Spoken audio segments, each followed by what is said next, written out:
ये मुझे नहीं पता आप किसको बचा रहे हैं। ना ना ना, डेमोक्रेसी मैं नहीं को कह सकता मर्दार आप करने किसको वाले बचा आप रहे लोग हैं। डेमोक्रेसी का बात ना करें।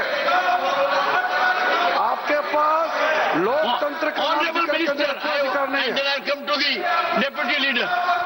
Sir, I come to the deputy leader after sir, भारतीय लोकतंत्र में 72 साल बाद एक ऐसा किसान का बेटा उपराष्ट्रपति के पद में पहुंच करके इस देश को सेवा करने का काम किया है।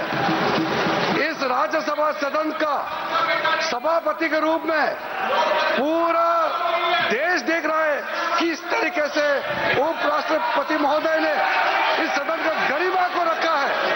और हम शुरू से देख रहे हैं कि विपक्ष के लोग ना लोकतंत्र को मानते हैं, ना चेयर का गरिमा को ध्यान रखते हैं। आप लोगों ने, मैं नाम लेकर कह सकता हूं, टेलीविजन में बाहर जाकर के पब्लिक के सामने में उपराष्ट्रपति का नाम लेकर के आप लोग बेमतलब से आरोप लगाते हैं।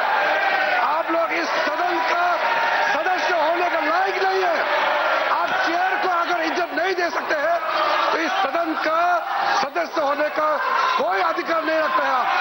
हम लोग सब कसम खा के आए हैं, शपथ लेके आए हैं। इस सदन का सदस्य का और सरकार में मंत्री के रूप में हमने शपथ खाए हैं। इस देश का सोवरेनिटी का, इस देश का यूनिटी को रक्षा रखने के लिए हम शपथ लेके आए हैं। उपराष्ट्रपति का पद को, उपराष्ट्रपति का गरिमा को अगर आप लोग अटैक करेंगे तो हम बिल्कुल बचाव करेंगे। और आप लोगों का जो इंटेंशन है इसको हम कामयाब नहीं होने देंगे। आज जब सोनिया गांधी जी और सोरोस का लिंक का जो नाम आ रहा है, हमने ये लिंक नहीं किया है। ये रिपोर्ट हमारा नहीं है, अंतरराष्ट्रीय जगत में, पूरा दुनिया में ये रिपोर्ट पढ़ रहा है। कांग्रेस का नेतृत्व और सोरोस का OCCRP का ये लिंक है, ये देश के सामने में है। शर्म आना चाहिए आप लोगों को। देश के विरोध में काम करने वाले, भारत के खिलाफ काम करने वालों के साथ आप लोग तालमेल में रहते हैं। जो जॉर्ज सोरोस बोलते हैं, आप लोग भारत में वही भाषा बात करते हैं। हम लोग पूरे इस सदन में जितने भी मेंबर हैं, हम लोग भारत के नाम में एक साथ यूनिटी खड़ा करना चाहिए। आप भारत विरोधियों के साथ खड़ा रहते हो, आप भारत को नुकसान पहुंचाने वाले के साथ में खड़ा रहते हो और फिर आप चेयरमैन के खिलाफ नोटिस देते हो। ऐसा चेयरमैन मिलना मुश्किल है। हमारा आदरणीय जगदीप धनखड़ जी एक ऐसा नेता है जो इस पद में रहकर के भी और इस पद के बाहर भी हमेशा किसानों के लिए बात किया है, हमेशा गरीब तबकों के लिए बात किया है। इस देश को, संविधान को, हमारे देश का जो संविधान है इसको रक्षा करने के लिए हर समय उपराष्ट्रपति जी ने पहल किया है। हम लोग गर्व है आदरणीय जगदीप धनखड़ जी राज्यसभा चेयरमैन के रूप में इस कुर्सी पर आसीन है। हम लोग फख्र महसूस करते हैं और चेयर के खिलाफ कोई भी आप लोग काम करेंगे, इस तरह का नोटिस देने का नाटक करेंगे, हम लोग इसको कामयाब होने नहीं देंगे। और पूरा कांग्रेस पार्टी माफी मांगना चाहिए। सोरोस और कांग्रेस नेतृत्व के बीच में क्या रिश्ता है, वो रिश्ता जो है सदन के सामने में आप लोग बताइए और देश के सामने में माफी मांगना चाहिए। मैं सर ये कांग्रेस पार्टी और उसके साथियों का जो हरकत है उसका मैं खंडन करता हूं सर।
सभापति जी विनम्रता से निवेदन करता हूं कि इधर बैठे लोग सभी लोग संविधान के प्रति निष्ठा रखते हैं। ये अम्बेडकर का संविधान बदलना चाहते, ये संविधान के हत्यारे हैं। हम आपस करना चाहते हैं कि आपने देखा कि किस तरीके से संविधान के हत्यारे हैं। तो विपक्ष के हंगामे को देखते हुए हाउस को एडजॉर्न कर दिया गया है। विपक्ष ने संसद की गरिमा गिराई। संसदीय कार्य मंत्री किरण रिजिजू को आप सुन रहे थे। अविश्वास प्रस्ताव पर वो बोल रहे थे कि ना तो विपक्ष लोकतंत्र का सम्मान करता है और ना ही चेयर का सम्मान करता है। विपक्ष सभापति का सम्मान नहीं करता, किरण रिजिजू ने कहा है। आपको बता दें कि राज्यसभा के सभापति और उपराष्ट्रपति जगदीप धनखड़ पर विपक्ष ने है पक्षपातपूर्ण तरीके से काम करने का आरोप लगाया है, इसीलिए अविश्वास प्रस्ताव लेकर आया है विपक्ष और इसलिए आज नोटिस दिया गया। उसी पर आज संसदीय कार्य मंत्री किरण रिजिजू बोल रहे थे कि विपक्ष ने संसद की गरिमा को गिराया है। और पॉलिटिकल एडिटर रमन कुमार लगातार हमारे साथ बने हुए हैं। रमन, एक बार फिर से विपक्ष के हंगामे के चलते राज्यसभा की कार्यवाही को स्थगित कर दिया गया है, लेकिन सीधे तौर पर अब केंद्र में जो है सभापति जगदीप धनखड़ हैं, जिन पर लगातार विपक्ष कह रहा है कि पक्षपातपूर्ण तरीके से काम करते हैं, लेकिन इधर अभी किरण रिजिजू को हम सुन रहे थे, सीधे आरोप लगाया है कि ना तो लोकतंत्र का सम्मान करते हैं विपक्ष के सांसद और ना ही चेयर का सम्मान करते हैं।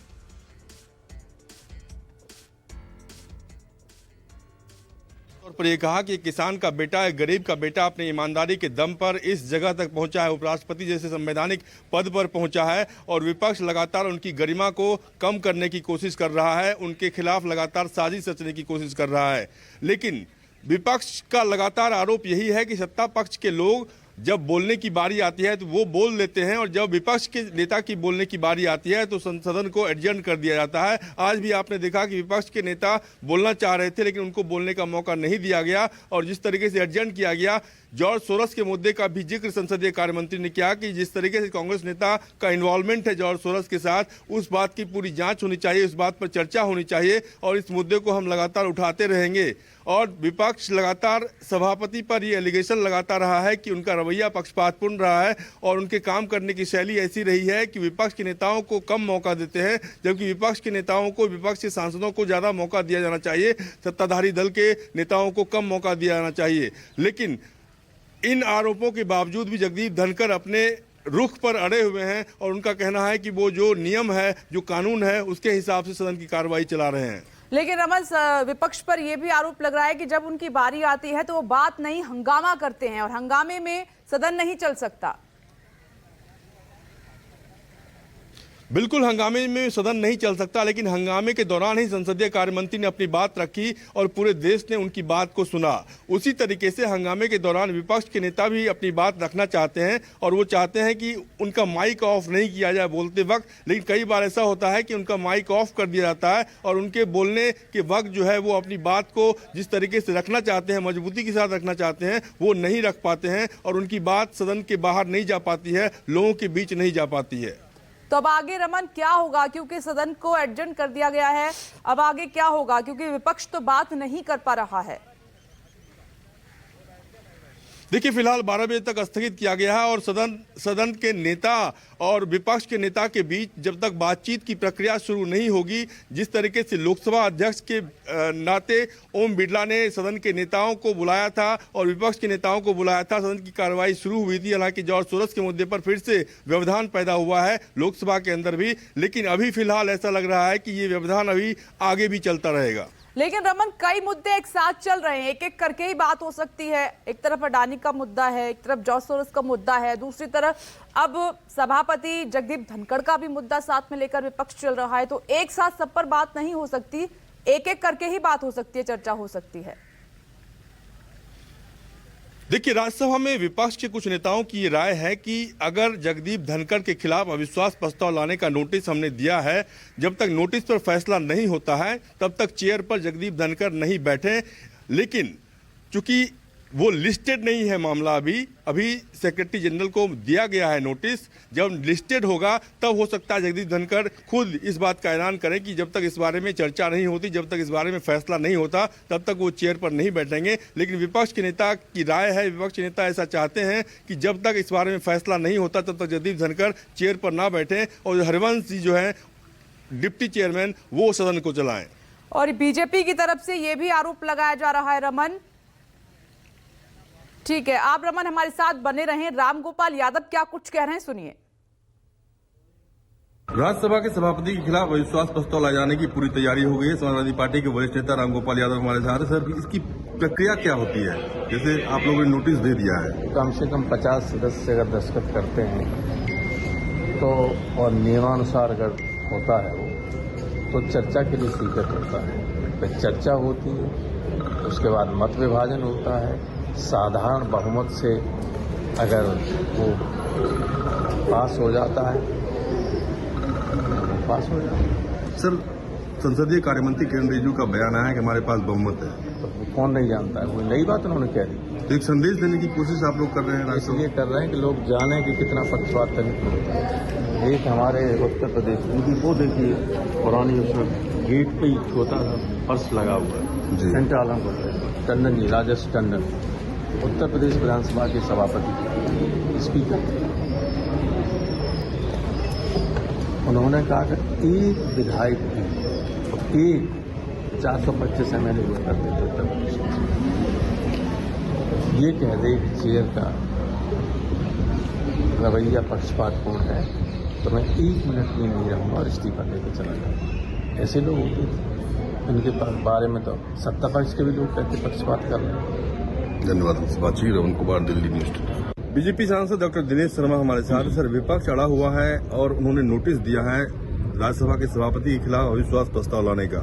नहीं, देखिए माननीय सभापति जी पर जो नोटिस का औचित्य बनता है वो 3-4 आरोप होते तभी बनता है कि वो अनुशासन विहीन रहे हों। मैं समझता हूँ उनसे ज्यादा अनुशासन प्रिय सभापति कम देखने को मिले हैं।